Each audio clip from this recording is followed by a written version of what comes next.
En los últimos videos hemos platicado de las diversas maneras que una persona puede transmitir sus bienes a sus seres queridos. Ya platicamos de la donación, ya platicamos de la herencia y hoy quiero contarte cuáles son las diferencias entre estos diversos mecanismos y agregar uno nuevo que es el fideicomiso. Vamos a comenzar con la figura más común de todas, la herencia. ¿Qué sucede en la herencia? Primero, fallece la persona, posteriormente, su familia o sus herederos inician un procedimiento de sucesión para adjudicarse o adquirir los bienes de esta persona. ¿Cuáles son las cosas importantes aquí que no hay que olvidar? Uno, definitivamente y obviamente, la persona ya falleció, es decir, este procedimiento es después de la muerte. Y el segundo es que no es la opción ni más rápida ni más económica de las que vamos a ver hoy. La siguiente figura de la que vamos a platicar es la donación. ¿Qué sucede en la donación? Es cuando una persona en vida decide transmitir la propiedad de sus bienes a sus seres queridos. Lo atractivo de esta figura es que puede que sea la más rápida y la más económica de todas, pero lo que no está tan padre es que una vez que esto se hace, es decir, que los bienes se donan, es muy complicado revertirlo. Entonces, para esta figura hay que pensar las cosas muy bien. Por último, vamos a platicar de una figura que no es tan común, pero yo creo que es de las más interesantes, el fideicomiso. ¿Cómo funciona un fideicomiso? Una persona va al banco y le dice, oye banco, tengo estas propiedades, esta empresa, esto por acá, quiero que hagas esto y esto con ellas. Entonces el banco literalmente agarra esos predios y ejecuta tus deseos. Vamos por un ejemplo. Oye, banco, quiero que esta casa se la des a mi hijo Manuel cuando cumpla 25 años. El banco va a esperar a que el hijo Manuel cumpla 25 años y le va a dar esa casa. Oye, banco, quiero que este terreno se lo des a mi hija Silvia cuando termine la universidad. Y el banco va a seguir ese deseo, ¿no? Entonces, por eso es una figura que es muy interesante, pero que tienes que saber. Por supuesto, es la más costosa de todas, pero es la más buscada por la gente que tiene un patrimonio pues bastante amplio y quiere deseos muy específicos con él. Ahora que conoces estas tres figuras, acércate a nosotros para que te ayudemos a escoger cuál es la mejor para ti. Te voy a explicar qué es un albacea en un minuto. En pocas palabras, el albacea es quien se encarga de administrar y repartir los bienes, así como pagar las deudas de una persona fallecida, exista o no testamento. Tranquilo. El albacea no tiene que ser abogado ni saber de derecho. Únicamente tiene que ser alguien de confianza, pues va a administrar los bienes del difunto. Es por ello que es importante hacer tu testamento para que seas tú quien lo designe. En resumen, el albacea es el administrador de los bienes de una persona fallecida. De ahí la importancia del cargo. Así que si te nombraron como albacea, estás en un proceso en donde se requiera o quieres dejar a una persona indicada para desempeñarlo, acude a nosotros, te vamos a asesorar. Que es muy común que las personas, una vez que encuentran el predio que les gusta para el futuro negocio, lo primero que empiezan a ver es que el arquitecto, que el ingeniero, que el decorador, que los proveedores, sin tomar en cuenta la importancia de los permisos. ¿Por qué? Al final pasa como esta persona, hace toda la inversión, le mete los millones de pesos y al final no puede abrir porque no pensó o no le dio la importancia correspondiente a los permisos. Y entonces voy a empezar a ver mis permisos. Entonces ya empiezas a perder dinero todos los días. ¿Por qué? Porque ya estás listo y no puedes abrir. Entonces lo que yo te quiero recomendar es que en el momento que encuentres ese lugar que te encanta, te acerques con tu asesor de confianza, estamos para servirte, para que te podamos guiar y de entrada saber si es compatible. Antes de que le inviertas el primer peso, que tú sepas que ese peso está yendo al lugar correcto y que puedes abrir ese negocio ahí, ¿no? Oye, es que no se puede en este local, por la zona, no puede haber un bar. Ah, perfecto, me olvido de eso, busco otro local, busco otro predio donde sí pueda yo ubicar ese bar, ese restaurante, esa cafetería, ese boliche, hombre, lo que sea, ¿no? Entonces ya empiezas a tramitar tus permisos a la par que ya construyes, ves todo lo que habías pensado, arquitecto, ingeniero, construyes tu negocio, le metes toda la inversión, tus permisos van avanzando de la manera correcta porque son varios, licencia de funcionamiento, uso de suelo, determinación sanitaria, etcétera, etcétera, dependiendo del giro. Entonces ya al final, cuando termines de construir, tus permisos ya están listos, y ahora sí, puedas aperturar tu negocio sin perder tiempo ni dinero. Si estás pensando en abrir un negocio, por favor, acércate a nosotros para que podamos ayudarte y asesorarte en todo este proceso. Oye, Steph, una pregunta. ¿Existe la herencia en vida? No, no existe. Cuando hablamos de herencia es porque estamos hablando de bienes de una persona fallecida. Pero si tu mamá o tu papá te dan algo, estando ellos vivos, esto se llama donación. Entonces, ¿es como si una persona te diera algo de su herencia antes de morir? Sí, te aclaro. Todas las personas tenemos el poder de decisión sobre qué hacer con las cosas de nuestra propiedad y en qué momento darlas. Si este momento es después de fallecer, se llama herencia. Si lo queremos hacer mientras estemos vivos, es donación. Oye, pero me surge una duda. Entonces, ¿la donación en vida podría afectar lo que se hereda después de la muerte de la persona? Claro, no hay que olvidar que uno solo puede heredar lo que le pertenece al momento de su fallecimiento. Y al momento de hacer una donación, la cosa que tú estás donando te deja de pertenecer. ¿Y cuál sería la forma correcta de hacer esto? Para ambos casos, ya sea herencia o una donación, tiene que ser un contrato bien redactado, que es por escrito y observando todos los requisitos legales. Si tienes más dudas que te vayan surgiendo respecto a la figura de la donación o cómo quieres dejar organizado tus bienes para una herencia, contáctanos y te vamos a asesorar. ¿Tienes una empresa y no estás haciendo esto? Cuidado. Si tienes una sociedad, es muy importante que tengas todos tus libros corporativos al día. Por mencionarte algunos de estos libros son libro de registro de socios, libro de registro de acciones, libro de registro de aumento y disminución de capital y libro de actas de asamblea. Y no es solo cosa de hacerlos y dejarlos ahí asentados. Mantenerlos actualizados es súper importante. Si no mantenemos estos libros al día, pudiesen llegar a tener problemas con el SAT o incluso perder derechos importantes sobre tu empresa. Si quieres evitarte este tipo de problemas, contáctanos, nosotros nos ocupamos de todo lo legal para que tú solo te enfoques en crecer.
Tres, dos, uno.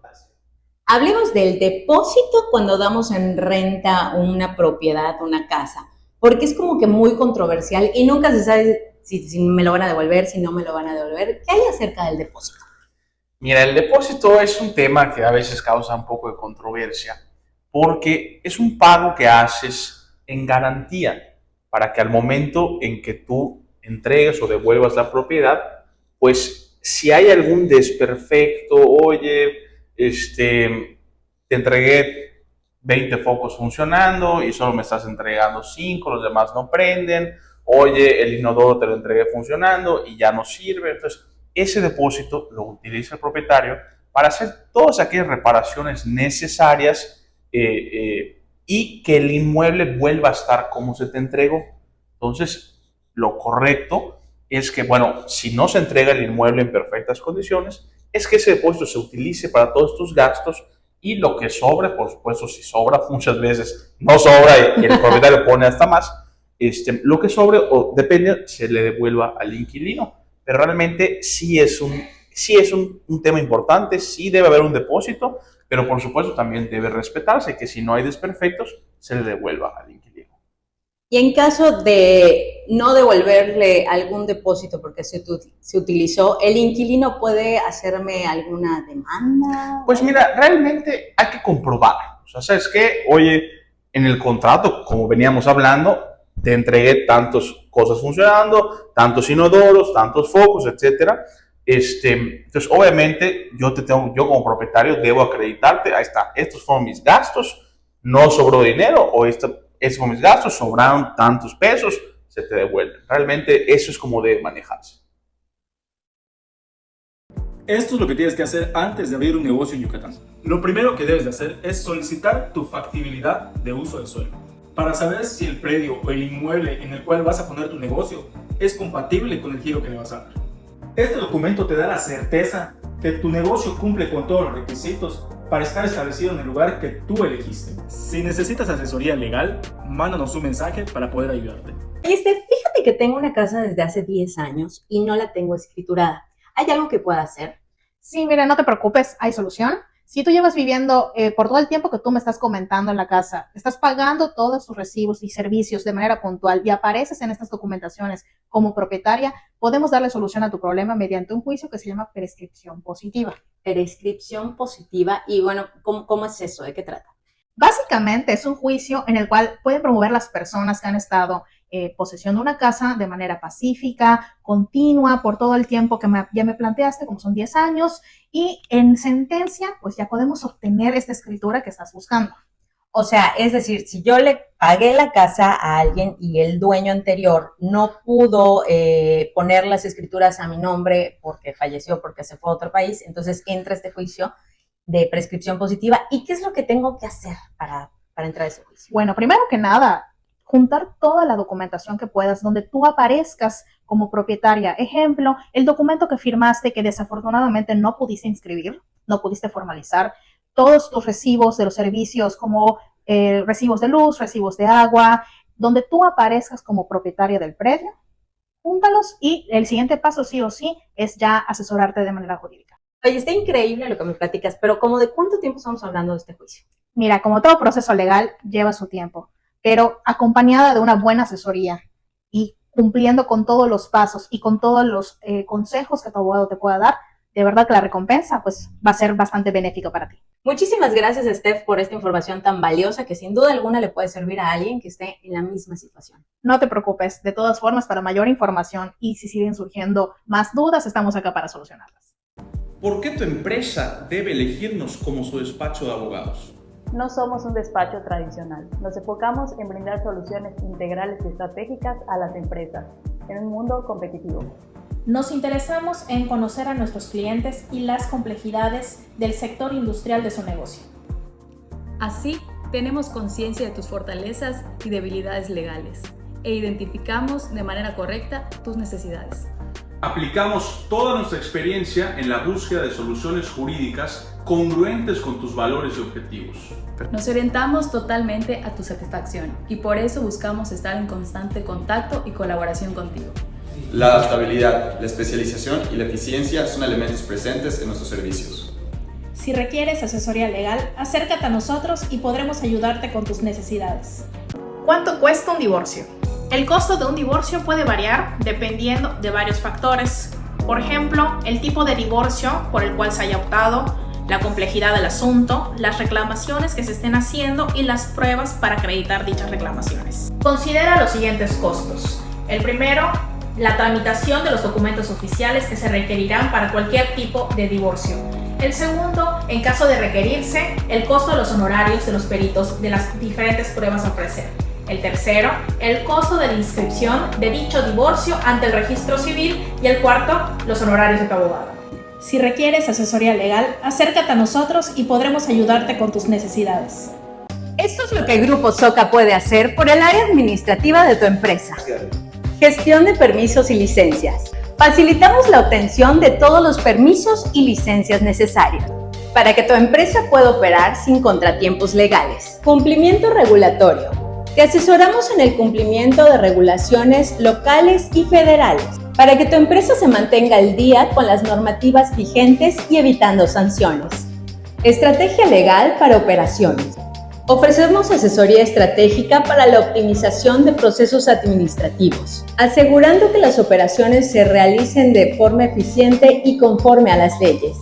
Redacción y revisión de contratos. Elaboramos y revisamos contratos y acuerdos comerciales, garantizando que todos los documentos estén bien estructurados y protejan tus intereses. Auditorías internas. Para identificar y corregir posibles áreas de riesgo o incumplimiento en los procesos administrativos. Deja en nuestras manos los aspectos legales mientras tú te concentras en hacer crecer tu negocio. Esta es la importancia de tener un aviso de funcionamiento. Con este documento informas a COFEPRIS de la existencia de tu establecimiento y de los productos y servicios que brindas. También es importante para evitar consecuencias legales, multas o clausura de tu establecimiento. Si necesitas asesoría legal, mándanos un mensaje para poder ayudarte. Miguel, ¿y qué pasa si mi local, por ejemplo, pues me queda claro que si no tiene muebles, pues no pasa nada, pero si es una casa que tiene muebles y tal, o sea, ¿qué es lo que hago para proteger todo el predio? Mira, es una gran pregunta. ¿Por qué? Porque muchas veces la gente cree que porque no tienes muebles literal como una sala, un comedor, ollas, qué sé yo, entonces la casa no está amueblada. Pero déjame decirte que los muebles de baño, las ventanas, las instalaciones eléctricas, los focos, todo lo que se pueda retirar del inmueble es un bien que tiene que estar inventariado en el contrato. Porque déjame decirte que puedes llegar a tu casa y ya no hay nada. ¿Cómo crees? ¿Ha pasado que le quiten una ventana a la propiedad? Totalmente. O sea, la gente, las ventanas es un poco más complicado porque es más visible. Pero hay gente que llega a su casa, oye, los abanicos eran míos y se los llevaron. Un cambio de puerta. Cambio de puertas, muebles de baño, este lavabo, es que lavabo muy bonito de sobreponer, lo llevan. Entonces es importante que todo esté por escrito. ¿Cómo estás entregando tu casa? Para que haya una constancia y si llegas a faltar algo, tú puedes reclamarle a tu inquilino pues que se haga responsable por eso. ¿Qué es lo que pasa si la persona a la que le estoy rentando mi propiedad no cumple con todo lo estipulado en mi contrato? Excelente pregunta. Tenemos que poner en el contrato un apartado de penalizaciones. ¿Qué pasa si te atrasas en pagar? ¿Qué pasa si cuando termina la vigencia no me entregas mi propiedad? Oye, tiene que haber un interés moratorio, tiene que haber una percepción económica que tengo que pagar adicional de la renta que ya teníamos. ¿Qué pasa si se rompe una tele? Si llegas y el aire acondicionado, hoy te lo entregué funcionando, me lo entregas echado a perder. Tienen que haber consecuencias a los incumplimientos siempre.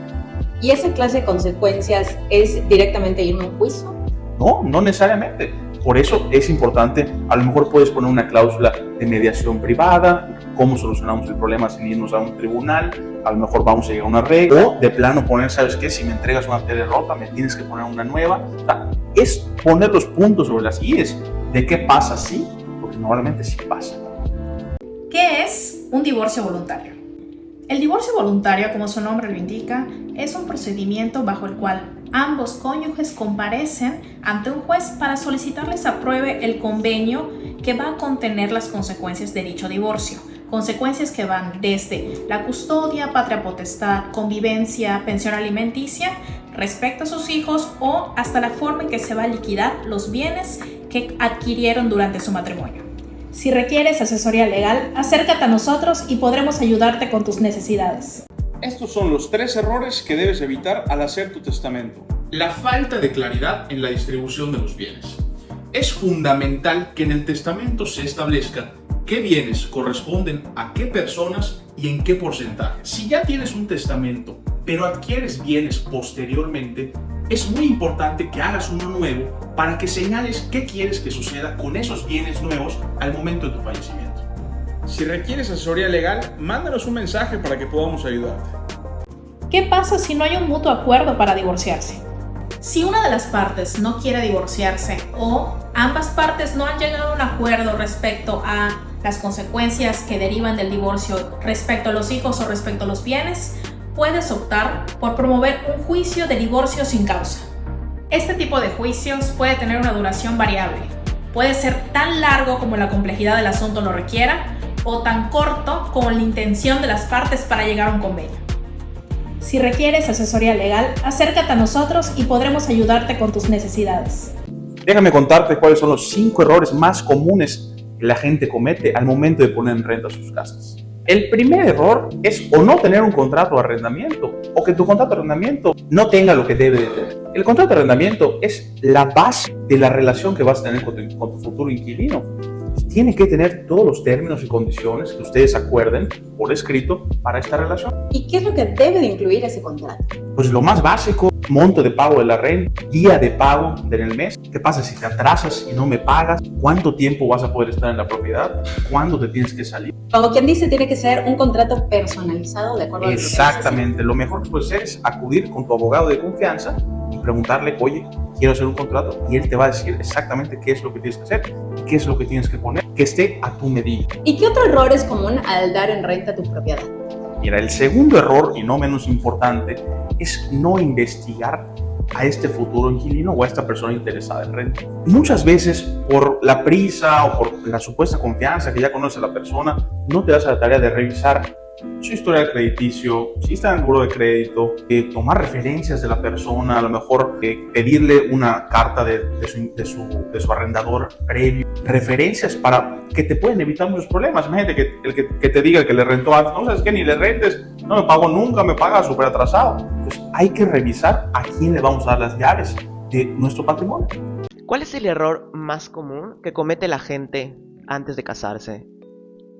Mira, yo creo que no pensar realmente en el régimen bajo el cual se quieren casar. O sea, existen dos tipos de régimen con los que te puedes casar. Normalmente es el régimen de separación de bienes o la sociedad conyugal, que coloquialmente se le conoce como bienes mancomunados.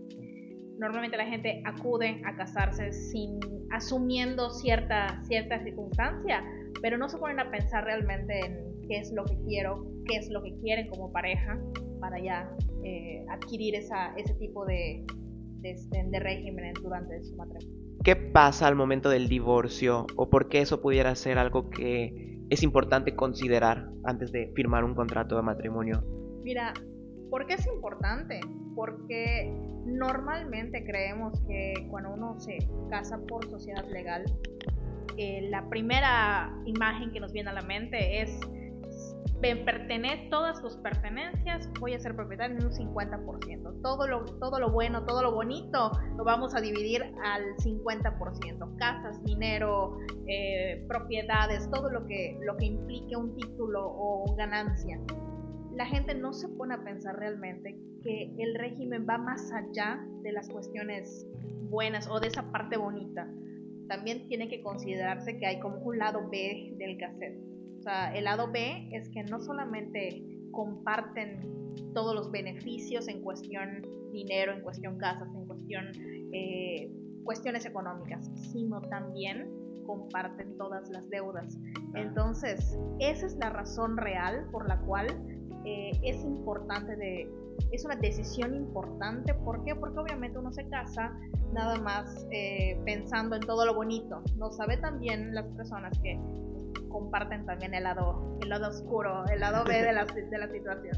Un contrato de renta es fundamental por dos sencillas cuestiones. Protege a ambas partes. Al propietario te protege porque obviamente tu predio está seguro, tienes una seguridad jurídica de que nadie se va a quedar con él. Es un miedo común que a veces pasa, que oye, si lo rento, pasan 5 o 10 años, alguien se va a poder quedar con mi casa. Nos olvidamos de esa parte. Lo que necesitamos es que el inquilino reconozca que el predio lo está rentando y te reconoce como propietario, ¿no? Entonces con esa parte estamos tranquilos, y para la parte del inquilino pues es tu derecho de estar. Es decir, puedes estar tranquilo que nadie va a venir a tocar tu puerta un día a las 7 de la mañana para pedirte que te salgas. Tú con ese contrato te amparas que tienes todo el derecho de estar por X cantidad de tiempo. Precio de renta mensual, forma de pago, duración, bienes que contiene la casa y por último penas por incumplimiento, tales como qué pasa si me atraso en los pagos, entre otras que pudieran surgir. En los últimos videos hemos platicado de las diversas maneras que una persona puede transmitir sus bienes a sus seres queridos. Ya platicamos de la donación, ya platicamos de la herencia, y hoy quiero contarte cuáles son las diferencias entre estos diversos mecanismos y agregar uno nuevo que es el fideicomiso. Vamos a comenzar con la figura más común de todas, la herencia. ¿Qué sucede en la herencia? Primero, fallece la persona, posteriormente, su familia o sus herederos inician un procedimiento de sucesión para adjudicarse o adquirir los bienes de esta persona. ¿Cuáles son las cosas importantes aquí que no hay que olvidar? Uno, definitivamente y obviamente, la persona ya falleció, es decir, este procedimiento es después de la muerte. Y el segundo es que no es la opción ni más rápida ni más económica de las que vamos a ver hoy. La siguiente figura de la que vamos a platicar es la donación. ¿Qué sucede en la donación? Es cuando una persona en vida decide transmitir la propiedad de sus bienes a sus seres queridos. Lo atractivo de esta figura es que puede que sea la más rápida y la más económica de todas, pero lo que no está tan padre es que una vez que esto se hace, es decir, que los bienes se donan, es muy complicado revertirlo. Entonces, para esta figura hay que pensar las cosas muy bien. Por último, vamos a platicar de una figura que no es tan común, pero yo creo que es de las más interesantes: el fideicomiso. ¿Cómo funciona un fideicomiso? Una persona va al banco y le dice: oye, banco, tengo estas propiedades, esta empresa, esto por acá, quiero que hagas esto, esto, esto, esto y esto con ellas. Entonces el banco literalmente agarra esos predios y ejecuta tus deseos. Vamos por un ejemplo. Oye, banco, quiero que esta casa se la des a mi hijo Manuel cuando cumpla 25 años. El banco va a esperar a que el hijo Manuel cumpla 25 años y le va a dar esa casa. Oye, banco, quiero que este terreno se lo des a mi hija Silvia cuando termine la universidad. Y el banco va a seguir ese deseo, ¿no? Entonces, por eso es una figura que es muy interesante, pero que tienes que saber, por supuesto, es la más costosa de todas, pero es la más buscada por la gente que tiene un patrimonio pues bastante amplio y quiere deseos muy específicos con él. Ahora que conoces estas tres figuras, acércate a nosotros para que te ayudemos a escoger cuál es la mejor para ti. Te voy a explicar qué es una albacea en un minuto. En pocas palabras, el albacea es quien se encarga de administrar y repartir los bienes, así como pagar las deudas de una persona fallecida, exista o no testamento. Tranquilo, el albacea no tiene que ser abogado ni saber de derecho. Únicamente tiene que ser alguien de confianza, pues va a administrar los bienes del difunto. Es por ello que es importante hacer tu testamento para que seas tú quien lo designe. En resumen, el albacea es el administrador de los bienes de una persona fallecida. De ahí la importancia del cargo. Así que si te nombraron como albacea, estás en un proceso en donde se requiera o quieres dejar a una persona indicada para desempeñarlo, acude a nosotros, te vamos a asesorar. Que es muy común que las personas, una vez que encuentran el predio que les gusta para el futuro negocio, lo primero que empiezan a ver es que el arquitecto, que el ingeniero, que el decorador, que los proveedores, sin tomar en cuenta la importancia de los permisos. ¿Por qué? Al final pasa como esta persona, hace toda la inversión, le mete los millones de pesos y al final no puede abrir porque no pensó o no le dio la importancia correspondiente a los permisos. Y entonces voy a empezar a ver mis permisos, entonces ya empiezas a perder dinero todos los días. ¿Por qué? Porque ya estás listo y no puedes abrir. Entonces, lo que yo te quiero recomendar es que en el momento que encuentres ese lugar que te encanta, te acerques con tu asesor de confianza, estamos para servirte, para que te podamos guiar y de entrada saber si es compatible. Antes de que le inviertas el primer peso, que tú sepas que ese peso está yendo al lugar correcto y que puedes abrir ese negocio ahí, ¿no? Oye, es que no se puede en este local, por la zona, no puede haber un bar. Ah, perfecto, me olvido de eso, busco otro local, busco otro predio donde sí pueda yo ubicar ese bar, ese restaurante, esa cafetería, ese boliche, hombre, lo que sea, ¿no? Entonces ya empiezas a tramitar tus permisos a la par que ya construyes, ves todo lo que habías pensado, arquitecto, ingeniero, construyes tu negocio, le metes toda la inversión, tus permisos van avanzando de la manera correcta porque son varios: licencia de funcionamiento, uso de suelo, determinación sanitaria, etcétera, etcétera, dependiendo del giro. Entonces ya al final, cuando termines de construir, tus permisos ya están listos y ahora sí puedas aperturar tu negocio sin perder tiempo ni dinero. Si estás pensando en abrir un negocio, por favor, acércate a nosotros para que podamos ayudarte y asesorarte en todo este proceso. Oye, Steph, una pregunta. ¿Existe la herencia en vida? No existe. Cuando hablamos de herencia es porque estamos hablando de bienes de una persona fallecida. Pero si tu mamá o tu papá te dan algo, estando ellos vivos, esto se llama donación. Entonces, ¿es como si una persona te diera algo de su herencia antes de morir? Sí, te aclaro.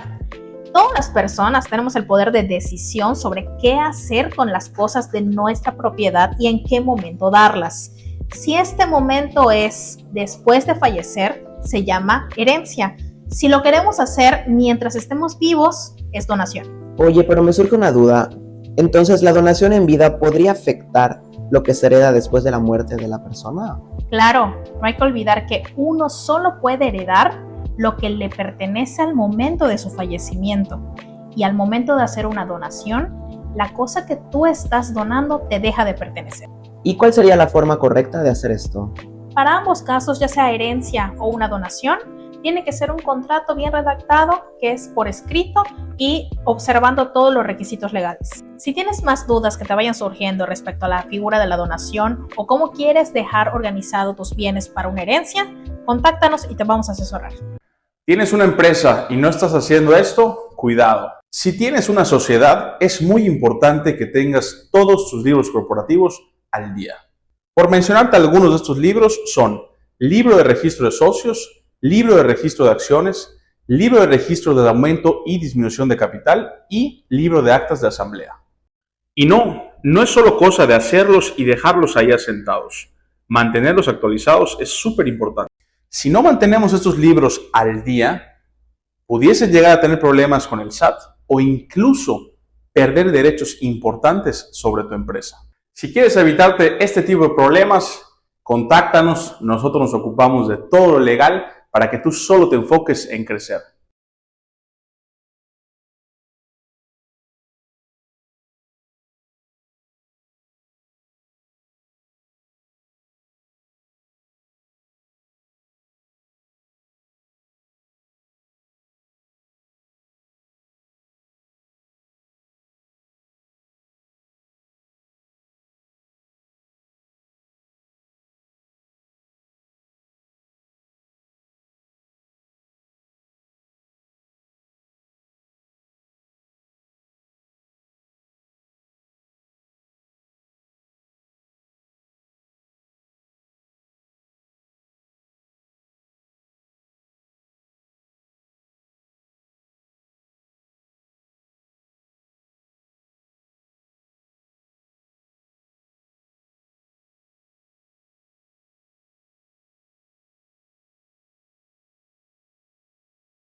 Tres, dos, uno, acción. Hablemos del depósito cuando damos en renta una propiedad, una casa, porque es como que muy controversial y nunca se sabe si me lo van a devolver, si no me lo van a devolver. ¿Qué hay acerca del depósito? Mira, el depósito es un tema que a veces causa un poco de controversia porque es un pago que haces en garantía para que al momento en que tú entregues o devuelvas la propiedad, pues si hay algún desperfecto, oye, te entregué 20 focos funcionando y solo me estás entregando 5, los demás no prenden, oye, el inodoro te lo entregué funcionando y ya no sirve. Entonces, ese depósito lo utiliza el propietario para hacer todas aquellas reparaciones necesarias y que el inmueble vuelva a estar como se te entregó. Entonces, lo correcto es que, bueno, si no se entrega el inmueble en perfectas condiciones, es que ese depósito se utilice para todos tus gastos y lo que sobre, por supuesto, si sobra, muchas veces no sobra y el propietario pone hasta más, lo que sobre, o depende, se le devuelva al inquilino. Pero realmente sí es un tema importante, sí debe haber un depósito, pero por supuesto también debe respetarse que si no hay desperfectos, se le devuelva al inquilino. Y en caso de no devolverle algún depósito porque se utilizó, ¿el inquilino puede hacerme alguna demanda? Pues mira, realmente hay que comprobar. O sea, ¿sabes qué? Oye, en el contrato, como veníamos hablando, te entregué tantas cosas funcionando, tantos inodoros, tantos focos, etcétera. Entonces, obviamente, yo como propietario debo acreditarte, ahí está, estos fueron mis gastos, no sobró dinero, o estos fueron mis gastos, sobraron tantos pesos, se te devuelven. Realmente eso es como debe manejarse. Esto es lo que tienes que hacer antes de abrir un negocio en Yucatán.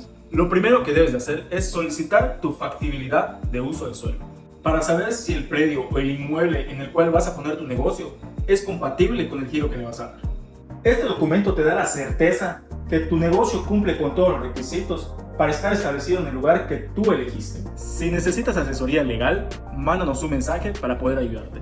Fíjate que tengo una casa desde hace 10 años y no la tengo escriturada. ¿Hay algo que pueda hacer? Sí, mira, no te preocupes, hay solución.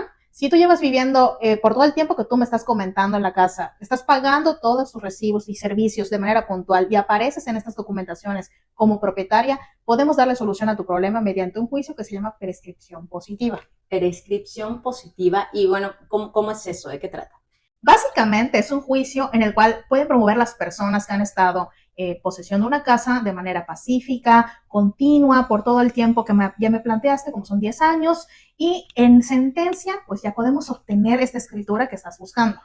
O sea, es decir, si yo le pagué la casa a alguien y el dueño anterior no pudo poner las escrituras a mi nombre porque falleció, porque se fue a otro país, entonces entra este juicio de prescripción positiva. ¿Y qué es lo que tengo que hacer para entrar a ese juicio? Bueno, primero que nada, juntar toda la documentación que puedas donde tú aparezcas como propietaria. Ejemplo, el documento que firmaste que desafortunadamente no pudiste inscribir, no pudiste formalizar, todos tus recibos de los servicios como recibos de luz, recibos de agua, donde tú aparezcas como propietaria del predio, júntalos y el siguiente paso sí o sí es ya asesorarte de manera jurídica. Oye, está increíble lo que me platicas, pero ¿cómo de cuánto tiempo estamos hablando de este juicio? Mira, como todo proceso legal lleva su tiempo, pero acompañada de una buena asesoría y cumpliendo con todos los pasos y con todos los consejos que tu abogado te pueda dar, de verdad que la recompensa pues va a ser bastante benéfica para ti. Muchísimas gracias, Steph, por esta información tan valiosa que sin duda alguna le puede servir a alguien que esté en la misma situación. No te preocupes, de todas formas, para mayor información y si siguen surgiendo más dudas, estamos acá para solucionarlas.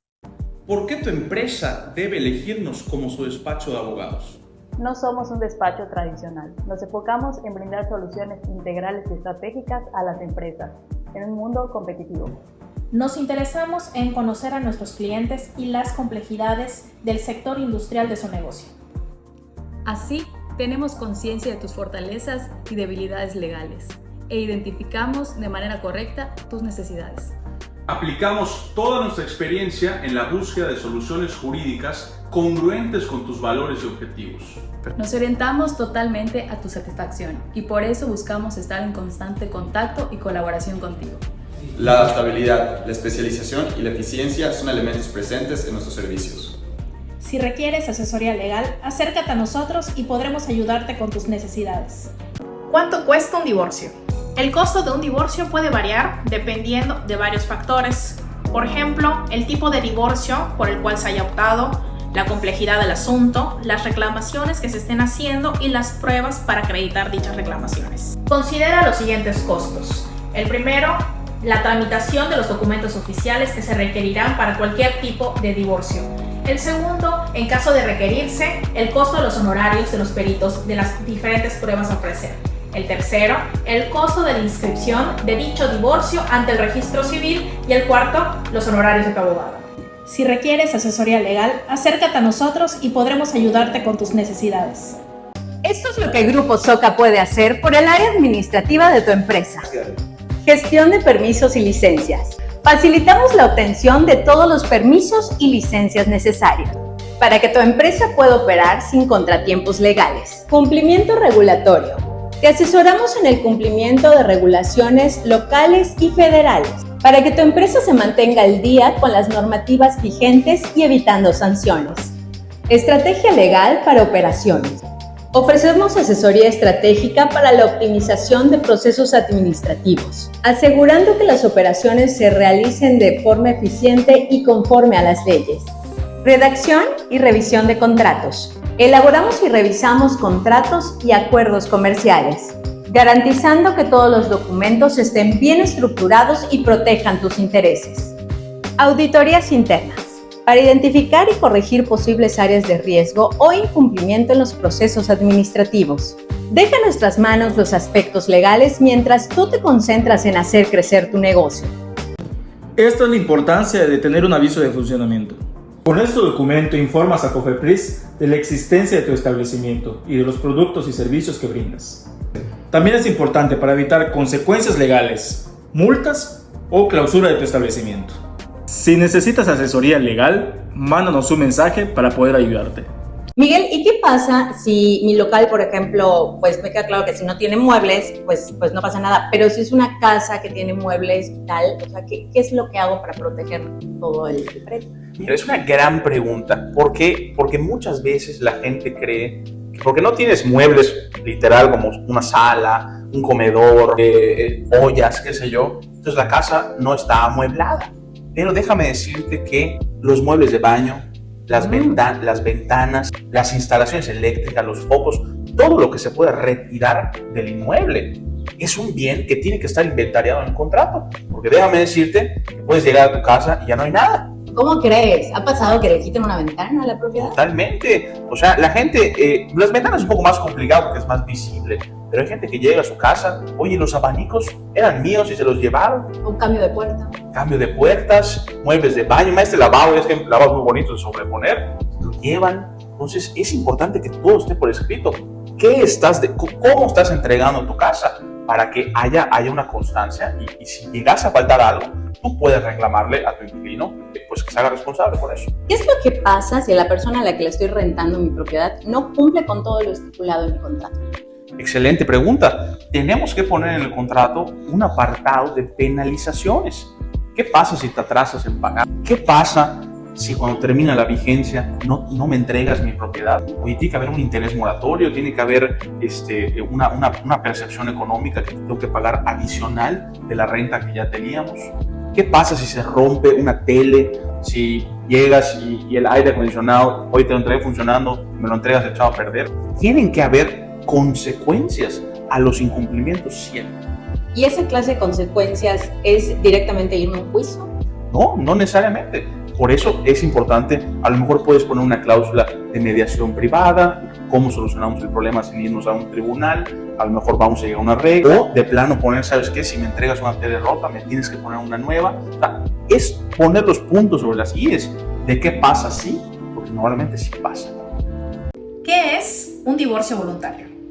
El divorcio voluntario, como su nombre lo indica, es un procedimiento bajo el cual ambos cónyuges comparecen ante un juez para solicitarles apruebe el convenio que va a contener las consecuencias de dicho divorcio. Consecuencias que van desde la custodia, patria potestad, convivencia, pensión alimenticia respecto a sus hijos o hasta la forma en que se va a liquidar los bienes que adquirieron durante su matrimonio. Si requieres asesoría legal, acércate a nosotros y podremos ayudarte con tus necesidades. Estos son los 3 errores que debes evitar al hacer tu testamento. La falta de claridad en la distribución de los bienes.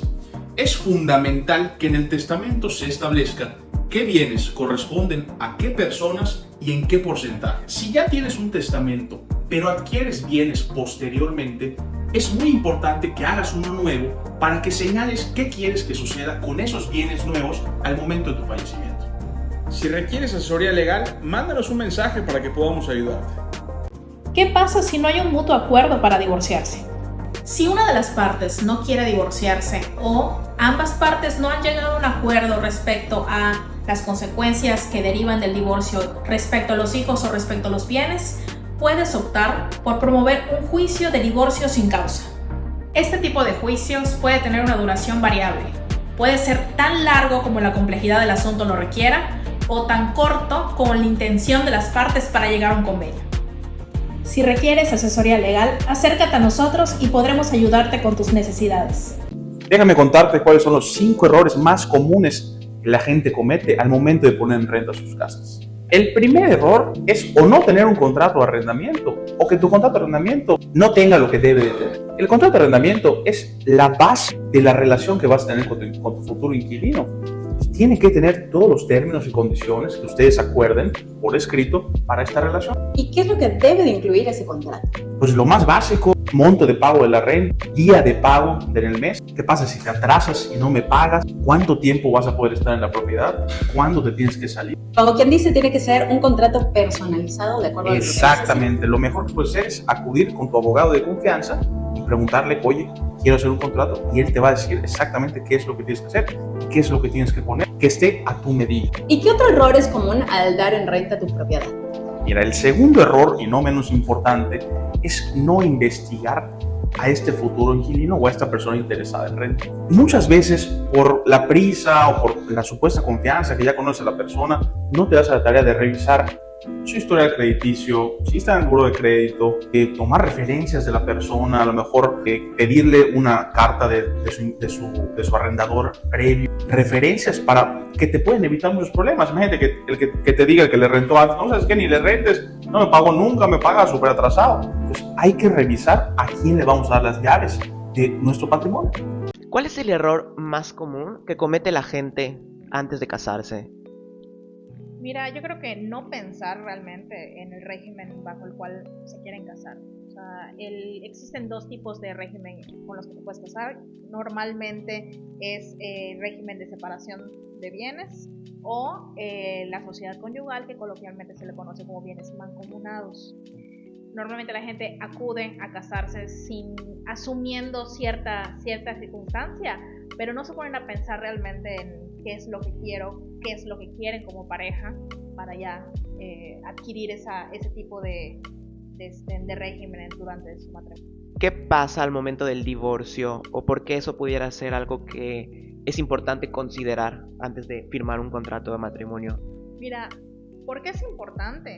Porque normalmente creemos que cuando uno se casa por sociedad legal, la primera imagen que nos viene a la mente es todas tus pertenencias, voy a ser propietario en un 50%. Todo lo bueno, todo lo bonito lo vamos a dividir al 50%. Casas, dinero, propiedades, todo lo que implique un título o ganancia.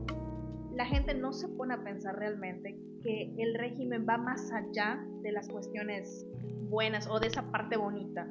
También tiene que considerarse que hay como un lado B del cassette. O sea, el lado B es que no solamente comparten todos los beneficios en cuestión dinero, en cuestión casas, en cuestión cuestiones económicas, sino también comparten todas las deudas.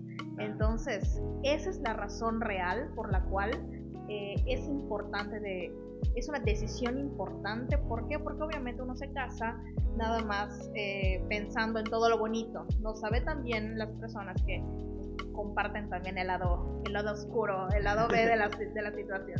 Un contrato de renta es fundamental por dos sencillas cuestiones. Protege a ambas partes. Al propietario te protege porque obviamente tu predio está seguro, tienes una seguridad jurídica de que nadie se va a quedar con él. Es un miedo común que a veces pasa, que oye, si lo rento, pasan 5 o 10 años, alguien se va a poder quedar con mi casa. Nos olvidamos de esa parte. Lo que necesitamos es que el inquilino reconozca que el predio lo está rentando y te reconoce como propietario, ¿no? Entonces con esa parte estamos tranquilos, y para la parte del inquilino pues es tu derecho de estar, es decir, puedes estar tranquilo que nadie va a venir a tocar tu puerta un día a las 7 de la mañana para pedirte que te salgas.